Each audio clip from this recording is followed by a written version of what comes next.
أعوذ بالله السميع العليم من الشيطان الرجيم. بسم الله الرحمن الرحيم.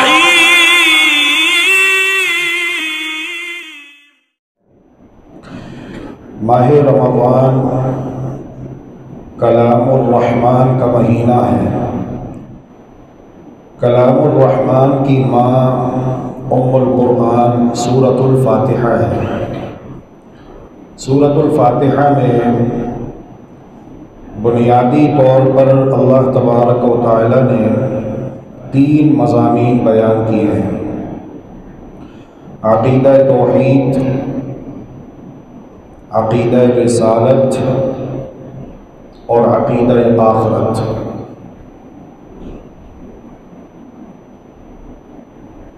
وہ نماز نہیں جس میں سورۃ الفاتحہ کی قراءت نہ کی جائے۔ تو جب ایک مسلمان سورۃ الفاتحہ کی تلاوت کرتا ہے، خواہ نماز میں کرے یا نماز سے باہر کرے، تو وہ سورۃ الفاتحہ کی تلاوت کرتے ہوئے کہتا ہے: بسم اللہ الرحمن الرحیم، الحمدللہ رب العالمین، الرحمن الرحیم، مالک یوم الدین، ایاک نعبد و ایاک نستعین۔ تمام تعریفات اللہ رب العالمین کے لیے لائق و زیبا ہیں۔ وہ بڑا ہی مہربان اور نہایت رحم کرنے والا ہے۔ وہ مالک ہے بدلے کے دن کا۔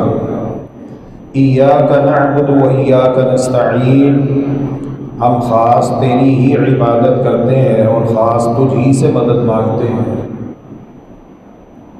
اور پھر اس کے بعد دعا کرتے ہوئے کہتا ہے: اہدنا الصراط المستقیم، اے اللہ ہمیں سیدھے راستے پر چلا۔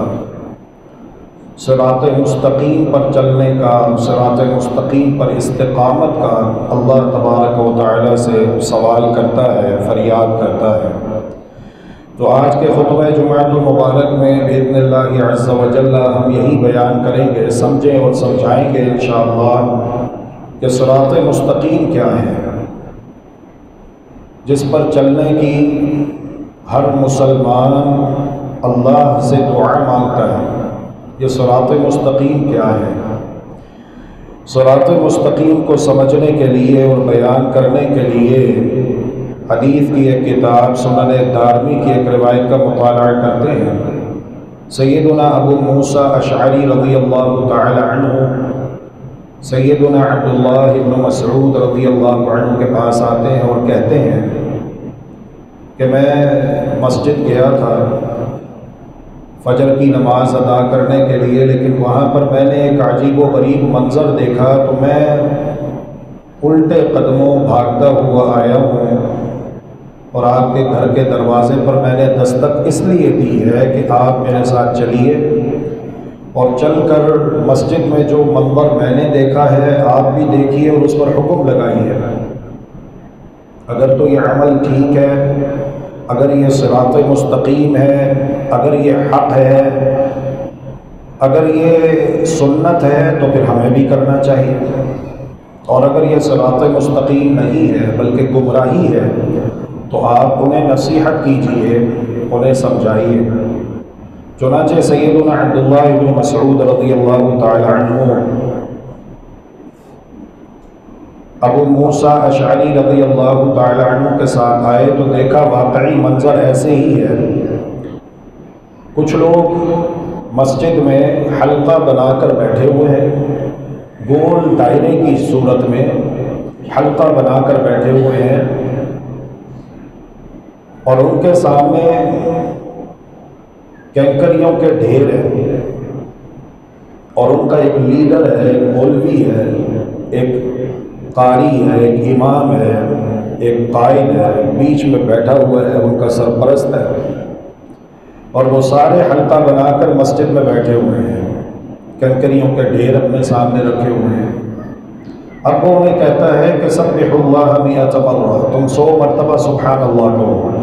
تو سارے مل کر با آواز بلند اونچی آواز میں یک زباں ہو کر کہتے ہیں سبحان اللہ سبحان اللہ سبحان اللہ سبحان اللہ سبحان اللہ خوب ضربے لگا لگا کر کہتے ہیں،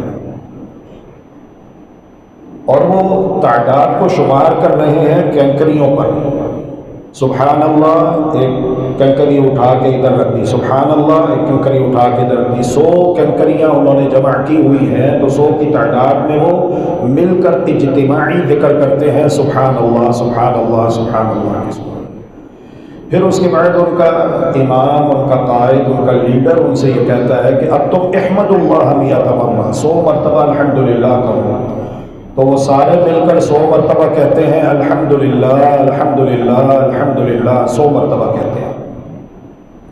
پھر جب 100 کی تعداد پوری ہو جاتی ہے تو اب ان کا قائد کہتا ہے کہ تم 100 مرتبہ اللہ اکبر کہو۔ پھر وہ 100 مرتبہ اللہ اکبر کہتے ہیں۔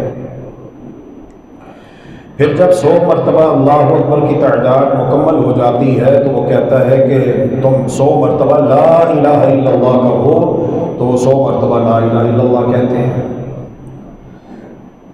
اب یہاں پر رک کر قبل اس کے کہ سلسلہ گفتگو کو آگے بڑھائیں گے، سمجھ لیجئے کہ یہ جو وہ مسجد میں بیٹھ کر تسبیح، تحمید، تکبیر اور تحلیل کر رہے تھے، اس کی فضیلت کیا ہے؟ میں نے حدیثیں جمع کی ہیں، تقریباً 10 کے قریب مجھے روایات ملی ہیں تسبیح، تحمید، تکبیر اور تحلیل کے فضائل میں، لیکن میں صرف 3 بیان کروں گا وقت کی قلت کی وجہ سے۔ انشاءاللہ اس سے بھی سبحان اللہ، الحمدللہ، لا الہ الا اللہ، اللہ اکبر کی فضیلت آپ کو سمجھ میں آ جائے گی کہ اللہ رب العالمین کے نزدیک یہ کلمات کس قدر عظیم الشان ہے۔ پہلی روایت ہے مسند احمد کی کہ جناب محمد الرسول اللہ صلی اللہ علیہ وآلہ وسلم نے ارشاد فرمایا، قرآن مجید کے بعد افضل ترین کلمات سبحان اللہ، الحمدللہ، لا الہ الا اللہ، اللہ اکبر، یہ افضل ترین کلمات ہیں قرآن مجید کے بعد۔ محمد الرسول اللہ صلی اللہ علیہ وآلہ وسلم نے ارشاد فرمایا، من قال سبحان اللہ وبحمدہ 100 مرہ غفرت له ذنوبه وإن كانت مثل زبد البحر، جس شخص نے 100 مرتبہ سبحان اللہ وبحمدہ کہا، یہ وظیفہ کیا 100 مرتبہ سبحان اللہ وبحمدہ، غفرت له ذنوبه، اللہ تبارک و تعالی اس کے سارے گناہ معاف کر دے گا، خواہ وہ گناہ سمندر کی جھاگ کے برابر کیوں نہ ہو۔ محمد الرسول اللہ صلی اللہ علیہ وآلہ وسلم ارشاد فرماتے ہیں، لا نقول سبحان اللہ والحمد للہ ولا الہ الا اللہ واللہ اکبر احب الی مما طلعت علیہ الشمس، میرے نزدیک سبحان اللہ کہنا، الحمدللہ کہنا، لا الہ الا اللہ کہنا، اللہ اکبر کہنا ان تمام چیزوں سے بڑھ کر محبوب اور پسندیدہ عمل ہے جن پر سورج طلوع ہوتا ہے۔ اندازہ کیجئے دنیا اور دنیا کے تمام قیمتی اثاثات ایک جانب ہیں، اور سبحان اللہ، الحمدللہ، لا الہ الا اللہ، اللہ اکبر، یہ ان تمام سے زیادہ قیمتی ہے۔ محمد الرسول اللہ صلی اللہ علیہ وآلہ وسلم ایک مرتبہ نماز پڑھا کر فارغ ہوئے، چہرہ مبارک صحابہ کی جانب کیا تو سوال پوچھا، یہ بتاؤ کہ تم میں سے کس نے یہ کلمات کہے، اللہ اکبر کبیرہ والحمدللہ کثیرہ وسبحان اللہ بکرۃ واصیلا؟ ایک صحابی کہتے ہیں یا رسول اللہ میں نے کہے، فرمایا جب تم نے زمین پر یہ کلمات کہے تو اللہ تبارک و تعالی نے تمہارے ان کلمات کے لیے 7 آسمانوں کے 7 دروازے کھول دیے۔ سیدنا عبداللہ ابن عمر رضی اللہ عنہما فرماتے ہیں کہ اس کے بعد میں نے اپنا یہ معمول بنا لیا کہ جب بھی میں اپنے دونوں ہاتھ کندھوں کے برابر اٹھا کر سنت کے مطابق سینے کے اوپر باندھتا ہوں، نماز میں کھڑا ہوتا ہوں تو سورہ فاتحہ کی تلاوت سے پہلے میں یہ کلمات ضرور کہہ لیتا ہوں تاکہ میرے لیے بھی آسمانوں کے دروازے کھول دیے جائیں، اللہ اکبر کبیرہ والحمدللہ کثیرہ وسبحان اللہ بکرۃ واصیلا۔ یہ ہے فضیلت ان کلمات کی جو یہ قوم مسجد میں بیٹھ کر حلقہ بنا کر کہہ رہے تھے۔ کسی کو برا نہیں کہہ رہے تھے، کسی کو گالم گلوچ نہیں کر رہے تھے، کسی کی چغلی غیبت نہیں کر رہے تھے، کسی کی پگڑیاں مسجد میں بیٹھ کر نہیں اچھال رہے تھے، بلکہ اللہ کا ذکر کر رہے تھے۔ اور ذکر بھی وہ ذکر ہے جس کے بارے میں حدیث میں آتا ہے کہ رسول اکرم صلی اللہ علیہ وآلہ وسلم نے ارشاد فرمایا کہ قرآن مجید کے بعد یہ افضل ترین ذکر ہے۔ سبحان اللہ، الحمدللہ، لا الہ الا اللہ، اللہ اکبر۔ کہاں پر بیٹھے ہوئے ہیں؟ مسجد میں بیٹھے ہوئے ہیں۔ مسجد وہ مقام ہے جس کے بارے میں محمد الرسول اللہ صلی اللہ علیہ وآلہ وسلم نے ارشاد فرمایا احب البقاع الی اللہ مساجدها، اللہ رب العالمین کے نزدیک سب سے پسندیدہ مقامات وہ مسجدیں ہیں، اور سب سے بدترین مقامات وہ بازار ہیں۔ مسجد میں بیٹھے ہوئے ہیں اور وہ ذکر کر رہے ہیں جس کی فضیلت آپ نے سنی ہے۔ سیدنا عبداللہ ابن مسعود رضی اللہ تعالیٰ عنہ نے اس موقع پر 6 باتیں ارشاد فرمائی۔ اگر آپ کو یہ 6 باتیں سمجھ میں آ گئی نا، اللہ کے فضل و رحمت سے ساری زندگی مار نہیں کھاؤ گے، گمراہی سے بچ جاؤ گے، بشرط یہ کہ ان کے تقاضے پورے کرو، اور سمجھ میں آ جائے گی کہ صراط مستقیم کیا ہے۔ یہ جو ہم نماز میں کھڑے ہوتے ہیں، اللہ اکبر کہہ کر سینے پہ ہاتھ باندھتے ہیں، ثنا پڑھتے ہیں، دعائے استفتاح پڑھتے ہیں، اور پھر اس کے بعد سورۃ الفاتحہ پڑھتے ہیں، بسم اللہ الرحمن الرحیم الحمدللہ رب العالمین الرحمن الرحیم مالک یوم الدین ایاک نعبد و ایاک نستعین اہدنا الصراط المستقیم۔ یا اللہ مجھے صراط مستقیم پر چلا، یا اللہ مجھے صراط مستقیم پر ثابت قدم رکھ حتیٰ کہ میری موت آ جائے۔ پہلے سمجھو تو صحیح کہ صراط مستقیم ہے کیا؟ صراط مستقیم کسے کہتے ہیں؟ اب آئیے صراط مستقیم کو سمجھتے ہیں، لیکن اس سے پہلے چونکہ پرسنالٹی دیکھی جاتی ہے، یہ فطری بات ہے، خواہ وہ مادی اعتبار سے ہو یا کسی اور اعتبار سے ہو، پرسنالٹی ضرور دیکھی جاتی ہے۔ تو اسی تعلق سے میں واضح کر دوں کہ یہ شخصیت کون ہے جنہوں نے یہ 6 باتیں ارشاد فرمائی ہیں۔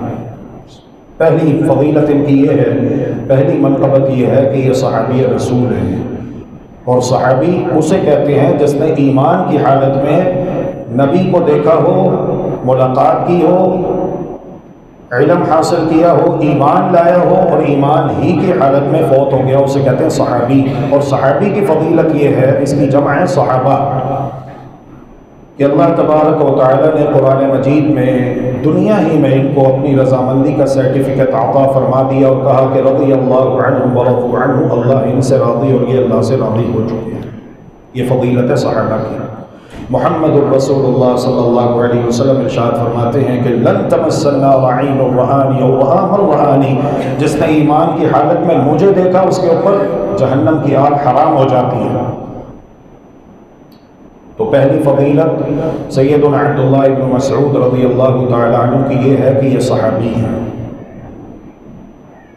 دوسری فضیلت یہ ہے کہ جناب محمد الرسول اللہ صلی اللہ علیہ وآلہ وسلم نے ارشاد فرمایا من احب ان يقرأ القرآن غضا كما انزل فليقرأه على قراءة ابن ام معبد۔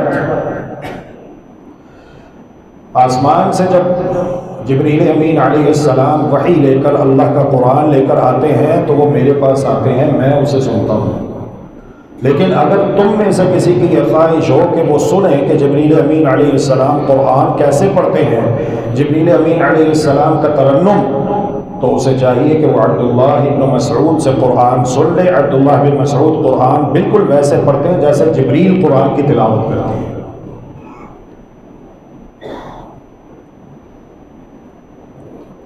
ان کی تیسری فضیلت اور تیسری منقبت یہ ہے کہ ایک مرتبہ مسواک توڑنے کے لیے رسول اکرم صلی اللہ علیہ وسلم کے لیے درخت پر چڑھے، اور جب درخت پر چڑھے تو جس طرح ہم نے الحمدللہ گزشتہ جمعہ بیان کیا تھا کہ مسلمان کی شلوار اور پینٹ ٹخنے سے اوپر ہونی چاہیے، مسجد میں بھی مسجد سے باہر بھی، سنت کے مطابق ان کا کپڑا ٹخنے سے اوپر تھا، نصف پنڈلی۔ تو جب وہ درخت پہ چڑھے تو پتلی دبلی ٹانگیں دیکھ کر صحابہ نے دوستانہ ماحول میں ہنسنا شروع کر دیا۔ رسول اللہ صلی اللہ علیہ وآلہ وسلم ان کی جانب متوجہ ہوئے، فرمایا تعجبون من دقت ساقی، کیا تم ابن مسعود کی پتلی دبلی ٹانگیں دیکھ کر تعجب کر رہے ہو؟ لہما اثقل فی المیزان من احد یوم القیامہ، اور پہلے قسم اٹھائی، والذی نفسی بیدہ، اس ذات کی قسم ہے جس کے ہاتھ میں میری جان ہے، کل قیامت کے دن احد پہاڑ سے بھی زیادہ وزنی ہوں گی یہ ٹانگیں جب ترازو میں ان کا وزن کیا جائے گا۔ احد پہاڑ جو 6 کلومیٹر لمبا ہے، 6 کلومیٹر لمبا ہے، اور جس پہاڑ کی لمبائی اتنی ہے تو سوچئے اس کی چوڑائی کتنی ہوگی اور اوپر آسمان کی طرف اس کی اونچائی کتنی ہوگی۔ 6 کلومیٹر لمبے احد پہاڑ سے زیادہ وزنی اور بھاری ہوگی یہ ٹانگیں جب کل قیامت کے دن ترازو میں ان کا وزن کیا جائے گا، کیونکہ یہ رات کو مصلے پر ہوتی ہیں، تہجد پڑھتی ہیں، اور دن میں جہاد کے لیے گھوڑے کی پیٹھ پر علم حاصل کرنے کے لیے چلتی ہیں، مسجد کی طرف جاتی ہیں، نیکی کے کاموں میں یہ استعمال ہوتی ہیں۔ اسی طرح ان کی چوتھی فضیلت اور منقبت یہ ہے کہ یہ وہ ہیں جنہیں محمد الرسول اللہ صلی اللہ علیہ وسلم نے کہا تھا عبداللہ مجھے قرآن سناؤ، میری خواہش ہے کہ میں تم سے قرآن سنوں۔ کہتے ہیں یا رسول اللہ ہماری خواہش ہوتی ہے کہ ہم آپ کی زبان مبارک سے قرآن سنیں۔ اقرأ علیک وعلیک انزل، کہا عبداللہ مجھے پسند ہے، انی احب ان اسمع من غیری، تم مجھے قرآن سناؤ۔ کہتے ہیں کہ میں نے قرآن سنانا شروع کیا، قرآن مجید کی تلاوت کرتے کرتے جب میں اس مقام پر پہنچا فکیف اذا جئنا من کل امۃ بشہید وجئنا بک علی ہؤلاء شہیدا، یاد کیجیے اس وقت کو قیامت کے دن جب ہم آپ کو آپ کی امت پر گواہ بنا کر پیش کریں گے تو کیفیت کیا ہوگی؟ تو کہتے ہیں محمد الرسول اللہ صلی اللہ علیہ وآلہ وسلم نے مجھے کہا کہ حسبک، ٹھہر جاؤ، تو میں ٹھہر گیا تو میں نے دیکھا فإذا عیناہ تذرفان، رسول اکرم صلی اللہ علیہ وآلہ وسلم رو رہے ہیں اور آپ کی مبارک آنکھوں سے آنسو بہ رہے ہیں۔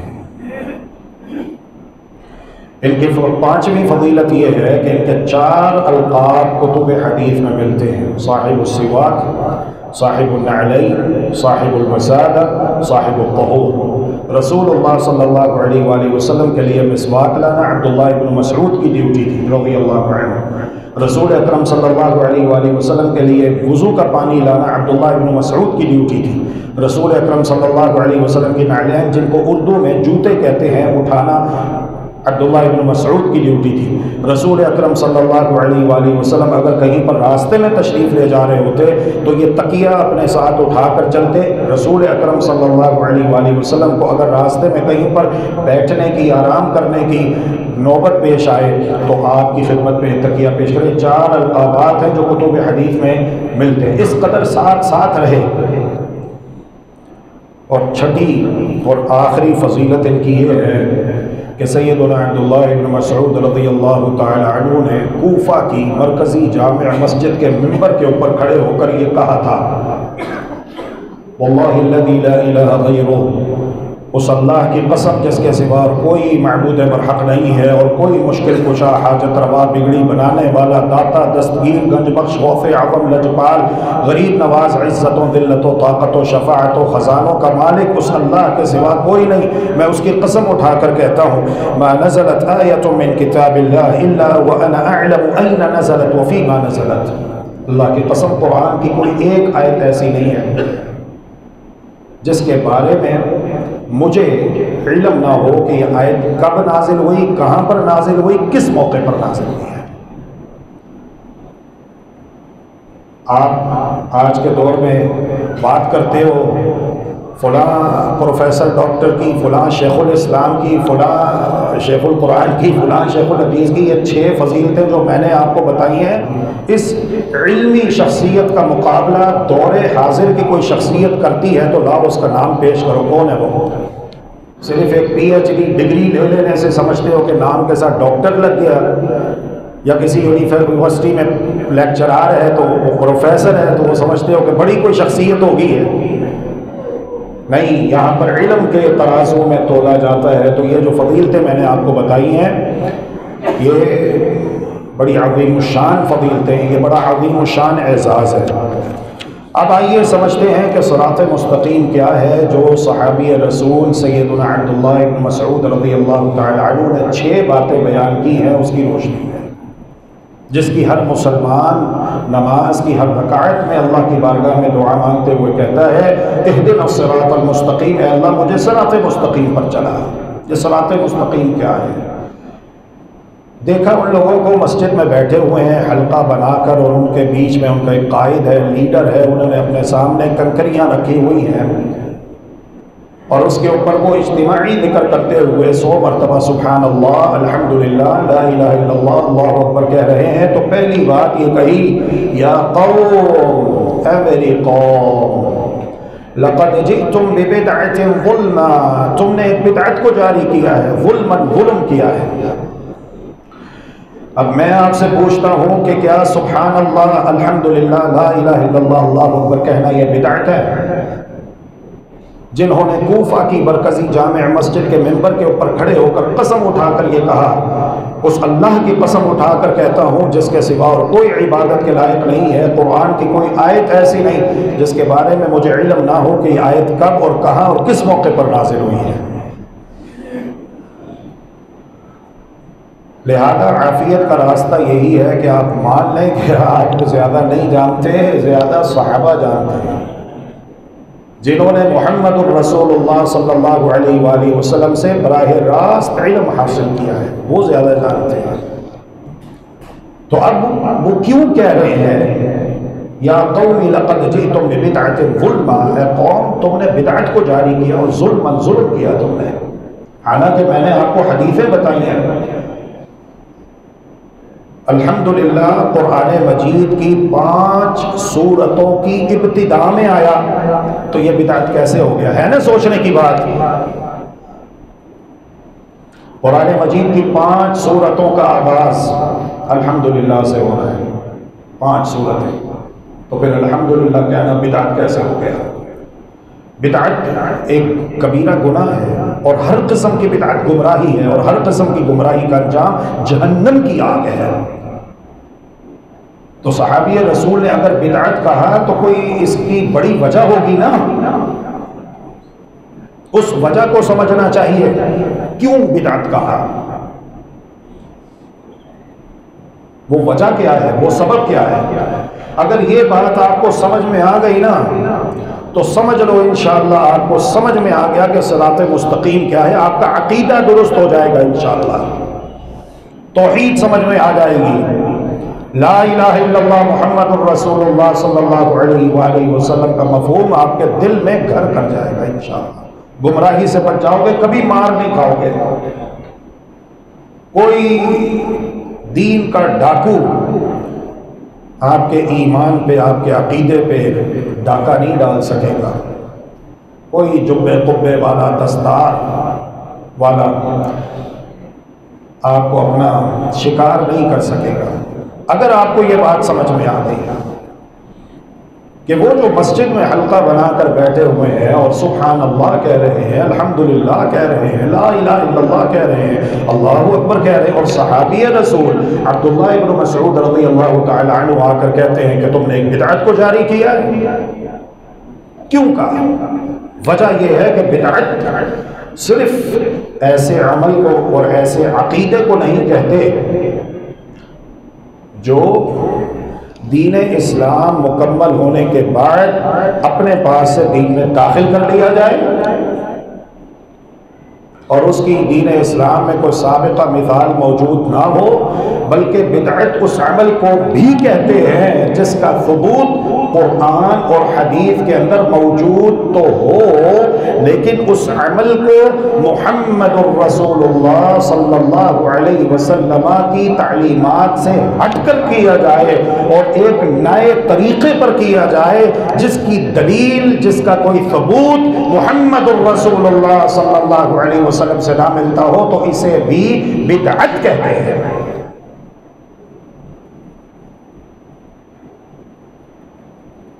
اگر ابھی بھی بات سمجھ نہیں آئی تو میں سمجھاتا ہوں۔ مسجد میں ہم آتے ہیں کیوں؟ نماز پڑھنے کے لیے۔ اب اگر آپ نماز پڑھتے ہو سنت کے مطابق، محمدی نماز پڑھتے ہو، الحمدللہ اور اگر آپ محمدی نماز نہیں پڑھتے بلکہ کسی اور طریقے پر نماز پڑھتے ہو جو طریقہ محمد الرسول اللہ صلی اللہ علیہ وسلم سے ثابت نہیں ہے تو یہ بدعت ہو گیا۔ نماز پڑھنا قرآن سے ثابت ہے، نماز پڑھنا اللہ کے رسول صلی اللہ علیہ وآلہ وسلم سے ثابت ہے، لیکن نماز ویسے پڑھو جیسے محمد الرسول اللہ صلی اللہ علیہ وآلہ وسلم نے نماز پڑھی ہے۔ اور اگر آپ نماز پڑھتے ہو محمد الرسول اللہ صلی اللہ علیہ وسلم کے طریقے سے ہٹ کر تو یہ جو نیا طریقہ ہے جو کہ محمدی طریقہ نہیں ہے اسے بدعت کہیں گے۔ سمجھ میں آئی بات؟ صراط مستقیم کیا ہے؟ تم لوگ مسجد میں بیٹھے ہوئے حلقہ بنا کر، تمہارا ایک مولوی ہے، ایک لیڈر ہے، بیٹھا ہوا ہے، اپنے سامنے کنکریاں رکھی ہوئی ہیں، اور آج کے جدید دور میں یہ تسبیح وغیرہ کہہ لو، اور اونچی آواز سے تم ضربیں لگا لگا کر اجتماعی ذکر کر رہے ہو مسجد میں بیٹھ کر، اگرچہ کہ تم سبحان اللہ، الحمدللہ، لا الہ الا اللہ، اللہ اکبر کہہ رہے ہو، لیکن میں اللہ کے رسول صلی اللہ علیہ وآلہ وسلم کے ساتھ رہا، حتیٰ کہ آپ اللہ کے پاس چلے گئے، آپ نے اپنی ساری زندگی نہ کبھی اس طرح ذکر کیا ہے نہ ذکر کروایا ہے، تم کر رہے ہو۔ یا قوم لقد جئتم ببدعۃ ظلما، اے میری قوم تم نے ایک بدعت کو جاری کیا ہے، ظلم کیا ہے تم نے۔ تمہیں یہ اتھارٹی کس نے دی ہے؟ ایک میسیج ہے آج کل بھی سوشل میڈیا کے اوپر پھیلایا جا رہا ہے کہ بہت بڑی شخصیت ہے، نام سے پہلے شیخ الاسلام بھی لگتا ہے، مفتی بھی لگتا ہے، انہوں نے کہا ہے کہ رمضان کے تیسرے جمعے یہ وظیفہ کر لو، اور پھر وہ وظیفہ بھی بتا رہے ہیں اور ساتھ ساتھ دعوت بھی دے رہے ہیں کہ اس کو پھیلاؤ پورا۔ میرے پاس سوال آیا، میں نے اس کا ایک ہی جواب دیا، بالکل غیر مسنون عمل ہے۔ ہم نے کلمہ پڑھا ہے لا الہ الا اللہ محمد الرسول اللہ صلی اللہ علیہ وسلم، ہمیں اللہ کی بات بتاؤ، اللہ کے رسول کی بات بتاؤ۔ قرآن نے اعلان کیا الیوم اکملت لکم دینکم، آج کے دن تمہارے لیے تمہارا دین مکمل ہو چکا ہے۔ قرآن نے ہمیں پابند کیا ہے کہ اللہ اور اس کے رسول سے آگے مت بڑھو، دنیا کے معاملات میں نئی نئی ایجادات کرو، لیکن جو تمہاری عبادت کے طور طریقے ہیں یہ مکمل ہو چکے ہیں۔ اللہ تبارک و تعالی نے قیامت تک کے لیے جو دین جو قانون اتارنا تھا اتار دیا، بس اب اس میں پلس مائنس کوئی نہیں ہے کہ کوئی ہمیں کہے کہ جی یہ وظیفے کر لو، یہ درود پڑھ لو، نماز ایسے پڑھ لو، فلاں مہینے میں یہ کر لو، فلاں دن یہ کر لو۔ کیوں بھائی؟ ہم نے کلمہ پڑھا ہے لا الہ الا اللہ محمد الرسول اللہ صلی اللہ علیہ وسلم۔ کچھ سمجھ آ رہی ہے یا نہیں آ رہی کہ صراط مستقیم کیا ہے مسلمانوں؟ جس کی ہم لوگ نماز میں ہر رکعت میں اللہ کی بارگاہ میں دعا مانگتے ہیں، سورہ فاتحہ پڑھتے ہیں، بسم اللہ الرحمن الرحیم الحمدللہ رب العالمین الرحمن الرحیم مالک یوم الدین ایاک نعبد و ایاک نستعین اہدنا الصراط المستقیم۔ صراط مستقیم کی پہچان خوب اچھی طرح کر لو۔ ظلماً، تم نے ظلم کیا ہے، تمہیں یہ اختیار کس نے دیا ہے کہ تم عبادت کرنے کے اور اللہ کے ذکر کے نئے نئے طریقے ایجاد کرو؟ تمہیں کس نے یہ اختیار دیا ہے؟ اللہ اکبر مسجد میں بیٹھ کر سبحان اللہ الحمدللہ لا الہ الا اللہ اکبر پر صحابی اتنا غصے میں آ گئے، سیخ پا ہو گئے۔ تو کیا خیال ہے اگر آج کے دور میں جو اتنی بڑی بڑی بدعتیں ہو رہی ہیں، اتنی بڑی بڑی بدعتیں ہو رہی ہیں، انہیں صحابہ دیکھ لیتے تو پھر ان کی غیرت کا کیا حال ہوتا اور ان کے غصے کا کیا عالم ہوتا؟ ہمیں تو نہیں آتا غصہ، ہاں ہمیں تو نہیں آتا غصہ نا۔ ہاں چیک کرو اپنے سینوں کو، ایمان ہے اس میں، غیرت ہے اس میں، توحید کی سنت کی ہے غیرت، جگاؤ اپنے اندر غیرت کو۔ ظلماً، تم نے ظلم کیا ہے۔ کیوں کہا ظلم؟ ظلم کی تعریف یہ ہے کسی چیز کو اس کی اصل جگہ سے ہٹا کر دوسری جگہ پر رکھ دیا جائے تو یہ ظلم ہے۔ دین اسلام کے اندر محمد الرسول اللہ صلی اللہ علیہ وآلہ وسلم کو بھی اللہ رب العزت نے یہ اختیار نہیں دیا، یہ اجازت نہیں دی کہ آپ اللہ کی وحی کے بغیر اپنے پاس سے دین اسلام میں کچھ کہہ دیں۔ سمجھ رہے بات؟ جب یہ اختیار اللہ تبارک و تعالی نے محمد الرسول اللہ صلی اللہ علیہ وآلہ وسلم کو نہیں دیا تو آپ کے کسی امتی کو یہ اختیار کیسے حاصل ہو سکتا ہے کہ وہ عبادت کے طور طریقے مقرر کرے؟ رمضان کے تیسرے جمعے یہ کر لو، رمضان کے آخری جمعے یہ کر لو، اس طرح نماز پڑھ لو، وہ جو پچھلے سالوں میں تم نے نمازیں نہیں پڑھی تھی وہ تمہاری قضاء عمری ہو جائے گی، وہ ساری نمازوں کا کفارہ ہو جائے گا۔ اور بھائی آپ کو یہ اختیار کس نے دیا؟ دین اسلام میں تو یہ اختیار محمد الرسول اللہ صلی اللہ علیہ وآلہ وسلم کو حاصل نہیں ہے، آپ کو کس نے دے دیا؟ کیا ڈگری ہے آپ کے پاس، کیا اتھارٹی ہے آپ کے پاس؟ اللہ سے ڈر جاؤ۔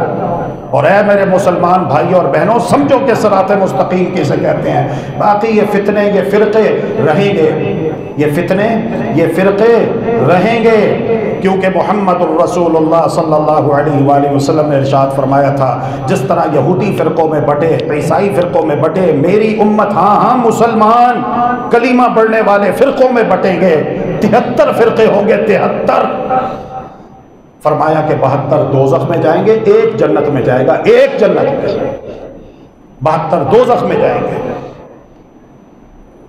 استغفر اللہ واتوب یا مقلب القلوب ثبت قلوبنا علی دینک، یا مقلب القلوب ثبت قلوبنا علی دینک۔ ہماری ذمہ داری بڑی عظیم ہے، صراط مستقیم کی پہچان کرنا یہ لازم اور ضروری ہے تاکہ جہنم سے بچیں، جنت میں چلے جائیں، اللہ کو راضی کریں۔ صحابہ کانپ اٹھے، یا رسول اللہ 72 دوزخ میں، ایک جنت میں، من ہم، کون ہے وہ؟ فرمایا ما انا علیہ، وفی روایت ما انا علیہ اليوم واصحابی، یہ وہ لوگ ہوں گے جو دین پر ویسے چلیں گے جیسے آج میں اور میرے صحابہ چل رہے ہیں۔ کوئی بھی عمل ہے جسے آپ نیکی سمجھ کر کریں، اجر و ثواب حاصل کرنے کے لیے کرنا چاہیں، عبادت سمجھ کر کرنا چاہیں تو پہلے علم حاصل کریں، تحقیق کریں۔ کیا ہمارے پیارے نبی محمد کریم رحمت للعالمین صلی اللہ علیہ وآلہ وسلم نے عمل کیا ہے؟ اگر کیا ہے تو ہم کریں گے، اگر آپ نے نہیں کیا ساری دنیا کرے، کرتی رہے، ہم نے نہیں کرنا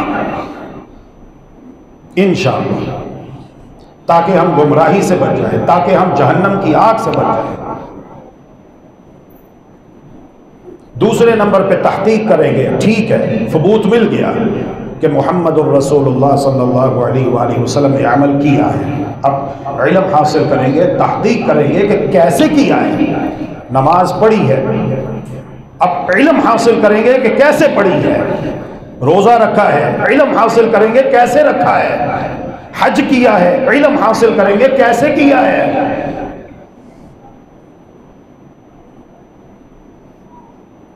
علی ھذا القیاس دین اسلام کے جتنے بھی اعمال ہیں علم حاصل کریں گے اور علم کی روشنی میں چلیں گے۔ یہ ہے صراط مستقیم۔ اے میرے مسلمان بھائی، اے میری مسلمان بہن، جس کی ہم نماز کی ہر رکعت میں اللہ کی بارگاہ میں دعا مانگتے ہوئے کہتے ہیں اہدنا الصراط المستقیم۔ ظلماً، تم نے ظلم کیا۔ رسول اکرم صلی اللہ علیہ وآلہ وسلم کی بیویوں میں سے 2 بیویاں آپس میں اس بات کے اوپر متفق ہوتی ہیں کہ چونکہ رسول اکرم صلی اللہ علیہ وآلہ وسلم اپنی ایک بیوی سیدہ زینب رضی اللہ عنہا کو ٹائم زیادہ دیتے ہیں، ان کے پاس شہد تھا، وہ شہد پانی میں مکس کر کے رسول اکرم صلی اللہ علیہ وسلم کی خدمت میں پیش کرتی، آپ اسے نوش فرماتے ہیں۔ تو ان دونوں ازواج مطہرات نے، ہماری ماؤں نے مل کر یہ اس بات پر اتفاق کیا کہ جب آپ کے پاس آئیں تو آپ نے بھی یہی کہنا ہے، اور جب میرے پاس آئیں گے تو میں بھی یہی کہوں گی کہ آج کیا بات ہے، آپ کے منہ مبارک سے مغافیر کی بو آ رہی ہے۔ مغافیر ایک جڑی بوٹی کو کہتے ہیں۔ چنانچہ دونوں امہات المومنین نے یہی بات کہی تو رسول اکرم صلی اللہ علیہ وآلہ وسلم نے کہا کہ میں نے تو مغافیر جڑی بوٹی کا استعمال نہیں کیا، میں نے تو زینب کے ہاں شہد پیا ہے۔ اور آپ نے اس موقع پر قسم اٹھائی کہ آج کے بعد میں شہد استعمال نہیں کروں گا، اپنے اوپر اسے حرام کر لیا۔ اللہ نے قرآن نازل کر دیا، پڑھ لو قرآن 28ویں پارے کی آخری سورت کی پہلی آیت پڑھو، یا ایھا النبی لما تحرم ما احل اللہ لک، اے نبی آپ نے کیوں از خود اپنے اوپر ایسی چیز کو حرام قرار دے لیا جسے اللہ آپ کے لیے حلال کر چکا ہے. نبی کیوں؟ پتا چلا کہ دین اسلام میں اس بات کا اختیار اللہ رب العالمین نے اپنے نبی محمد کریم رحمت للعالمین صلی اللہ علیہ وسلم کو بھی نہیں دیا ہے. جو مقام میں اعلیٰ ہیں، سیرت میں اکمل ہیں، صورت میں اجمل ہیں، اسراء و معراج سے مشرف ہونے والے ہیں، جن کے کھٹکھٹانے پر جنت کے دروازے کھولے جائیں گے اور آپ سے پہلے جنت کا دروازہ کسی کے لیے نہیں کھولا جائے گا. لیکن اس تمام مقام کے باوجود اللہ رب العزت نے آپ کو بھی اختیار نہیں دیا کہ آپ اللہ کی وحی کے بغیر، اللہ کے حکم کے بغیر لوگوں سے کچھ کہیں. اے میرے صحابہ، جب تم مسجد آتے ہو تو کچا لہسن اور کچا پیاز کھا کر نہ آیا کرو. اتنا سخت حکم رسول اللہ صلی اللہ علیہ وآلہ وسلم نے جب اتنی سخت بات کی کہ وہ مسجد نہ آئے جو کچا لہسن اور کچا پیاز استعمال کرے، تو صحابہ میں سے ایک نے بڑے ادب کے ساتھ، بڑے احترام کے ساتھ کہا یا رسول اللہ ہم اس پر عمل کریں گے، لیکن جب تک یہ چیزیں حلال رہیں گی تو خدشہ ہے کہ کہیں کبھی نہ کبھی بادل نخواستہ ہم ان چیزوں کو استعمال کر کے مسجد نہ جائیں. آپ ایسا کریں کہ یک بارگی کو حرام قرار دے دیں تو سب کو پتہ چل جائے گا کہ یہ حرام ہے، تو پھر کوئی بھی اسے استعمال کر کے مسجد نہیں آئے گا. محمد الرسول اللہ صلی اللہ علیہ وآلہ وسلم نے ارشاد فرمایا لیس لی تحریم ما احلہ اللہ. اے میرے صحابہ، جس چیز کو اللہ رب العالمین حلال قرار دے چکا ہے، اللہ کی اجازت کے بغیر میں محمد بھی اسے حرام نہیں. یہ ہے صراط مستقیم، یہ ہے دین، یہ ہے اسلام، یہ ہے فرقہ واریت سے بچاؤ کا راستہ جو ہم چاہتے ہیں کہ فرقہ واریت ختم ہو جائے، سب مسلمان متحد ہو جائیں، متفق ہو جائیں. ہاں اس طرح ہو سکتے ہیں کہ جب اپنی سوچ، اپنی فکر، نظریہ، عقیدہ ایک بنائیں گے، سمجھیں گے کہ صراط مستقیم کیا ہے، جس کی نماز کی ہر رکعت میں ہم اللہ کی بارگاہ میں دعا مانگتے ہیں. تم نے ظلم کیا ہے، تمہیں کس نے کہا کہ اس طرح حلقے بنا کر بیٹھو اور سبحان اللہ اونچی آواز سے اجتماعی ذکر کر رہے ہو، کینکریوں پر تعداد شمار کر رہے ہو اور سمجھ رہے ہو کہ ہمیں بڑا اجر ملے گا، ثواب ملے گا؟ تمہیں یہ اختیار کس نے دیا ہے؟ دین اسلام مکمل ہو چکا ہے. دوسری بات کہتے ہیں سیدنا عبداللہ ابن مسعود رضی اللہ تعالی عنہ، انکم لعلی ملت ہی اہدی من ملت محمد صلی اللہ علیہ وسلم او لضللتم سواء السبیل. دو باتوں میں سے ایک بات ہے، فیصلہ تم نے کرنا ہے. پہلی بات یہ ہے، یا تو یہ کہو کہ جو عمل ہم یہ کر رہے ہیں اللہ کے رسول نے تو نہیں کیا، اللہ کے رسول نے نہیں کیا، تم کر رہے ہو، تو یہ کہو کہ اس عمل کو جو ہم کر رہے ہیں اللہ کے رسول نے نہیں کیا لیکن ہم کر رہے ہیں، تو ہم اجر و ثواب میں اللہ کے رسول سے آگے نکل گئے، ہم اللہ کے رسول سے افضل ہو گئے. اور اگر تمہارے اندر یہ کہنے کی جرت نہیں ہے، تم یہ کہنے کی جسارت نہیں کر سکتے، تو پھر مان لو لضللتم سواء السبیل، یہ صراط مستقیم نہیں ہے، تم سیدھے راستے سے گمراہ ہو چکے ہو، سیدھے راستے سے بھٹک چکے ہو. ٹھیک ہے، سبحان اللہ کہنا چاہیے، الحمدللہ کہنا چاہیے، لا الہ الا اللہ کہنا چاہیے، اللہ اکبر کہنا چاہیے، اس کی بڑی فضیلت ہے. ایک مرتبہ کہو جنت میں درخت لگ جاتا ہے، اور وہ درخت، اللہ اکبر، جنت میں ایک درخت ایسا ہے کہ محمد الرسول اللہ صلی اللہ علیہ وسلم ارشاد فرماتے ہیں کہ 100 سال تیز رفتار گھڑ سوار اپنے گھوڑے کو دوڑاتا رہے، تب بھی 100 سال میں جنت کے ایک درخت کے سائے کو طے نہ کر پائے.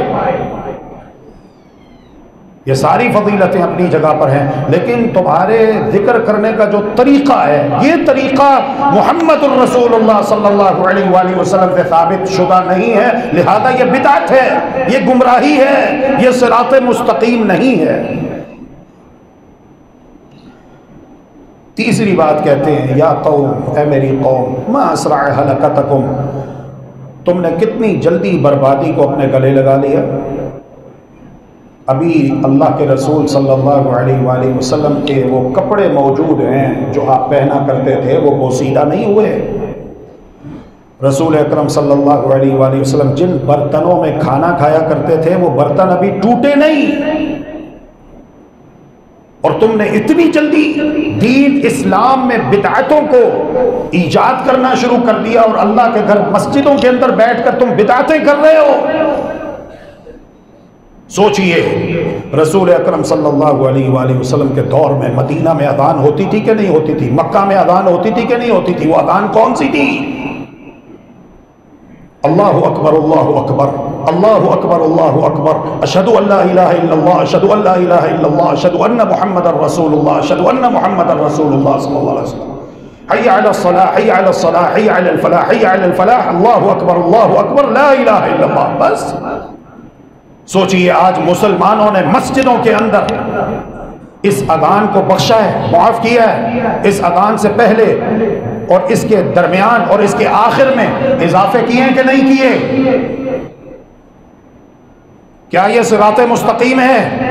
جی نہیں، بالکل یہ صراط مستقیم نہیں ہے، اور آپ کو اس کی نفی کرنا ہوگی، اس لیے کہ جو آپ نے کلمہ پڑھا ہے وہ آپ کو یہی تعلیم دیتا ہے، پہلے انکار کرو، اقرار بعد میں کرنا۔ تمہارے اقرار کا فائدہ تب ہوگا جب تم انکار کرو گے، لا الہ، اللہ کے سوا کوئی عبادت کے لائق نہیں ہے۔ اللہ حکم دے گا کہ تم نے عبادت کون سا کام کرنا ہے اور کیسے کرنا ہے، کون بتائیں گے؟ محمد الرسول اللہ صلی اللہ علیہ وآلہ وسلم بتائیں گے۔ اے میری قوم، تم نے اتنی جلدی ہلاکت اور بربادی کو گلے لگا لیا، حالانکہ اللہ کے رسول کے صحابہ موجود ہیں ابھی۔ تمہیں چاہیے تھا کہ تم یہ عمل کرنے سے پہلے کسی صحابی رسول سے پوچھ لیتے، جنہوں نے براہ راست محمد الرسول اللہ صلی اللہ علیہ وسلم سے علم حاصل کیا، ان سے پوچھتے اس کی کوئی دلیل ہے، سند ہے، کیا محمد الرسول اللہ صلی اللہ علیہ وسلم نے یہ عمل کیا ہے، کرنے کا حکم دیا ہے، پھر تم یہ عمل کرتے تو کرتے۔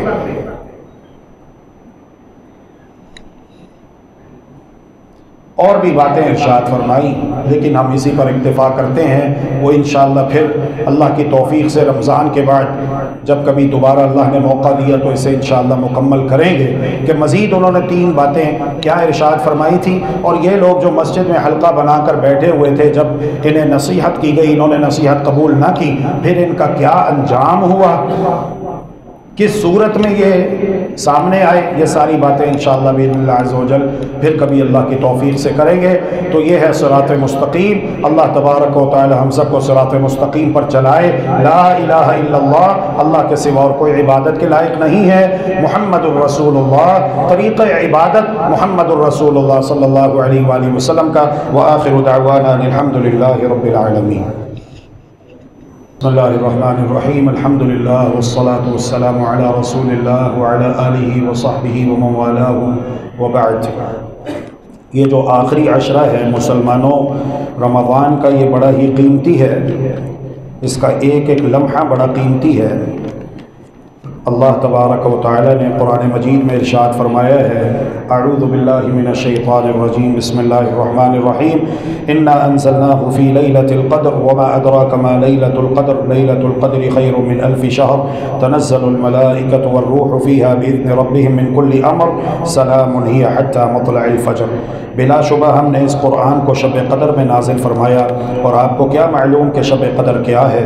شب قدر 1000 مہینے سے بہتر ہے۔ اس رات میں فرشتے اور روح جبریل امین علیہ السلام اپنے رب کے حکم سے ہر کام کے لیے نازل ہوتے ہیں۔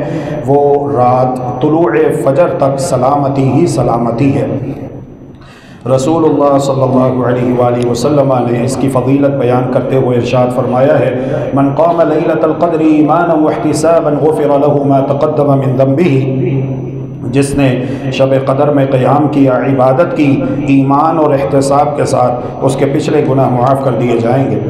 لیلۃ القدر کو تلاش کرنا چاہیے محمد الرسول اللہ صلی اللہ علیہ وسلم کی تعلیمات کے مطابق، اور وہ یہ ہیں کہ آپ نے فرمایا، مجھے لیلۃ القدر دکھائی گئی تھی، اب میں اسے بھول گیا یا مجھے بھلا دی گئی، پس تم اسے رمضان کے آخری دنوں کی طاق راتوں میں تلاش کرو۔ تو اس حدیث مبارکہ سے معلوم ہوا کہ جو آخری عشرہ ہے اس کی طاق راتیں 21، 23، 25 اور 27 اور 29، ہمارے ہاں ذہن ہے صرف 27 کا، یہ بھی غلط ہے، ظلم ہے اللہ کی قسم جو ہم اپنے ساتھ کرتے ہیں اور اپنے آپ کو ایک بہت بڑی خیر سے اور بھلائی سے محروم رکھتے ہیں۔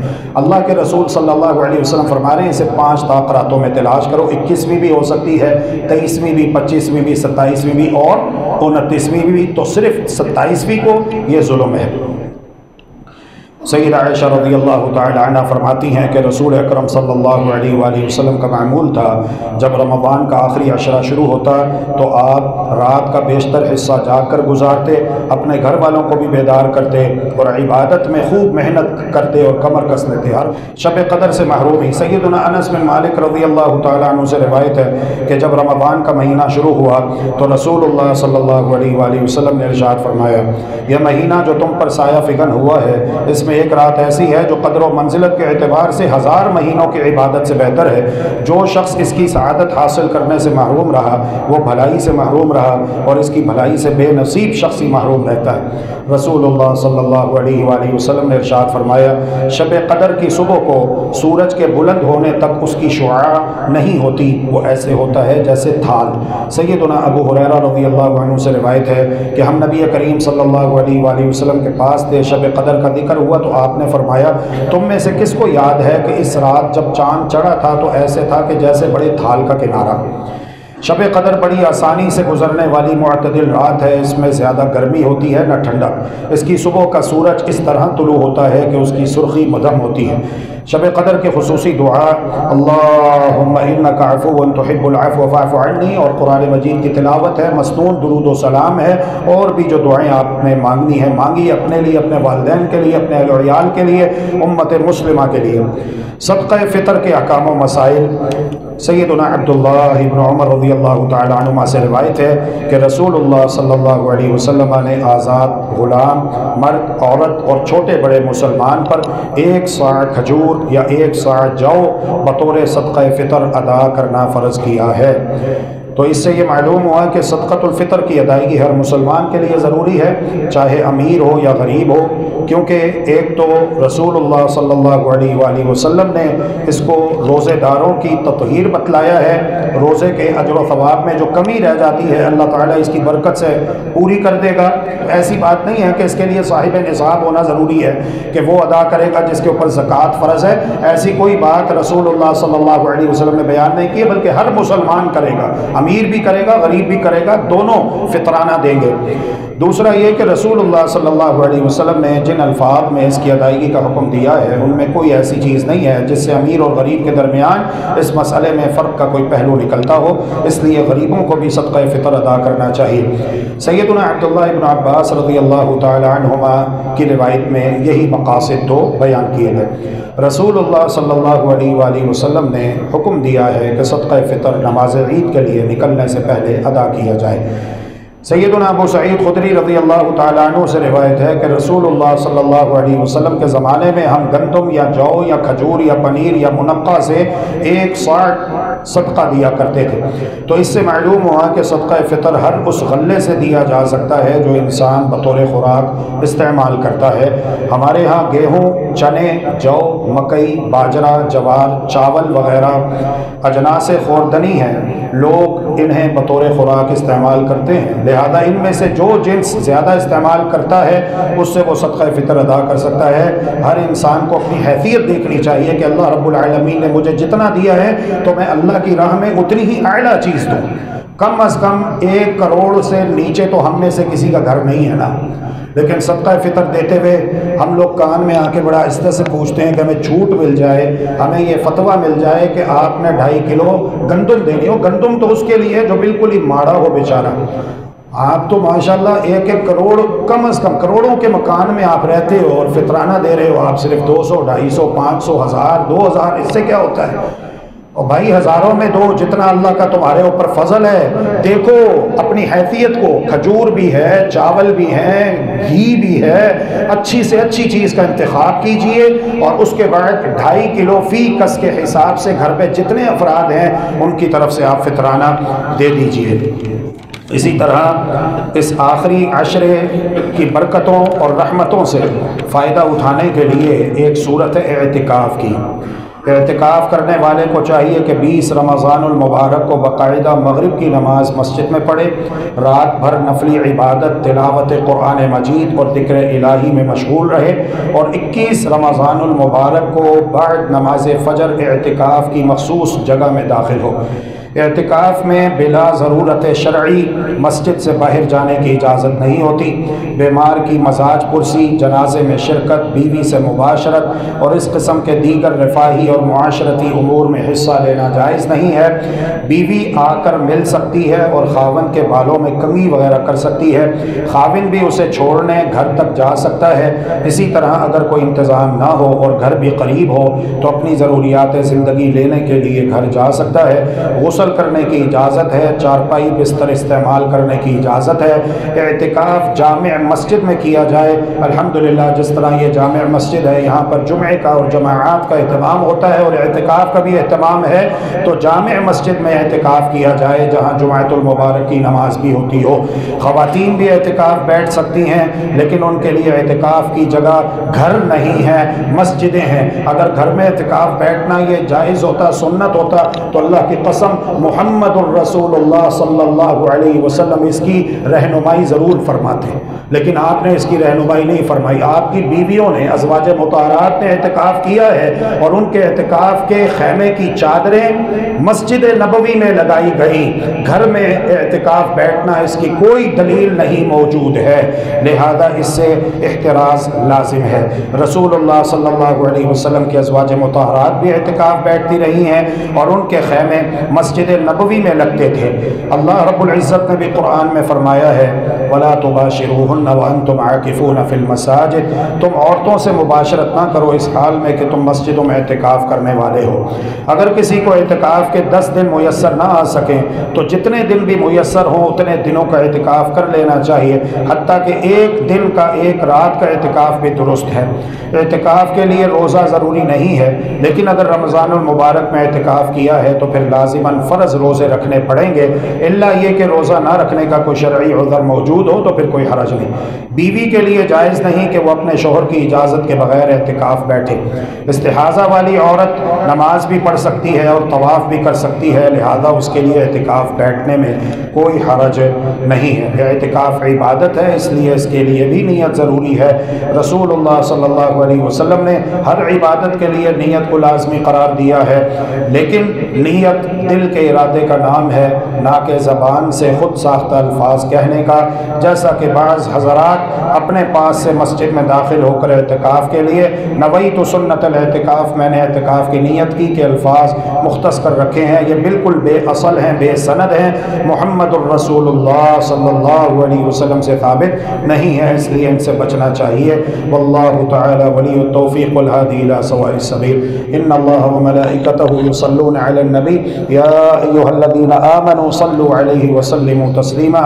اللهم صل علی محمد وعلی آل محمد كما صلیت علی ابراہیم وعلی آل ابراہیم انک حمید مجید۔ اللهم بارک علی محمد وعلی آل محمد كما بارکت علی ابراہیم وعلی آل ابراہیم انک حمید مجید۔ اللهم اعز الاسلام والمسلمین واذل الشرک والمشرکین ودمر علی اعدائک اعداء الدین واجعل اللهم هذا البلد آمنا مطمئنا سخاء رخاء وسائر بلاد المسلمين۔ اللهم إنك عفو تحب العفو فاعف عنا۔